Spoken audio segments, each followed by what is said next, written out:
teman-teman semua, perkenalkan kami dari KKN PPN UGM 2020. Pada kesempatan kali ini, kami ingin menyampaikan tentang bahaya rokok dan alkohol. Rokok mengandung kurang lebih 7.000 zat kimia berbahaya dan lebih dari 60 bahan kimia di antaranya dapat menyebabkan kanker atau bersifat karsinogenik. Kebiasaan merokok dapat menyebabkan rusaknya organ tubuh sehingga dapat menurunkan kondisi kesehatan kita. Salah satu komponen yang terdapat dalam rokok adalah nikotin, yaitu suatu zat yang membuat kita kecanduan dengan rokok dan sulit untuk berhenti merokok. Komponen berbahaya lainnya adalah tar.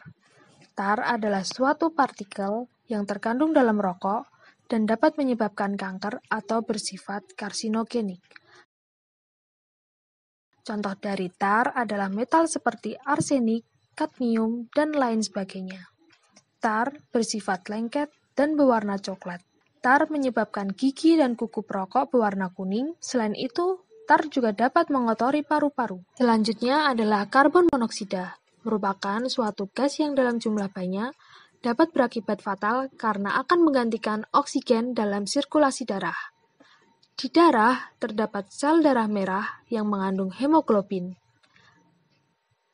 Pada orang yang tidak merokok, hemoglobin akan berikatan dengan oksigen dan diantarkan ke seluruh tubuh.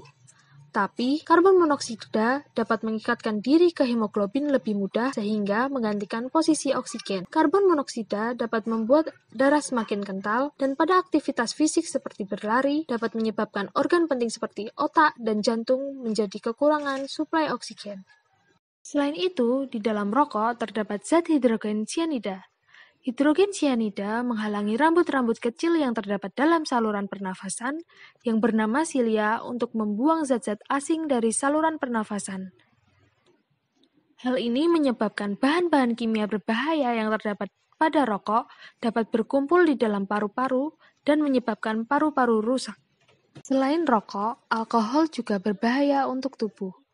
Alkohol yang dikenal juga dengan etanol merupakan senyawa yang sangat kecil sehingga dapat melewati lapisan perlindungan otak atau blood-brain barrier. Hal inilah yang membuat kita merasa pusing, mual, dan tidak sadarkan diri ketika kita mengonsumsi alkohol. Secara alami, organ hati dilengkapi dengan peralatan yang memadai untuk menghancurkan senyawa alkohol. Namun, hal ini berarti kita meminta organ hati untuk bekerja lebih keras. Jika terlalu banyak alkohol yang dikonsumsi, maka dapat menyebabkan pembesaran hati yang disebut dengan alcoholic liver disease. Tidak hanya itu, alkohol juga dapat mengganggu produksi sel darah dalam sumsum tulang dan mengakibatkan anemia. Anemia merupakan kondisi di mana tidak cukupnya sel darah merah dalam tubuh. Hal ini ditandai dengan lemah, letih, dan lesu.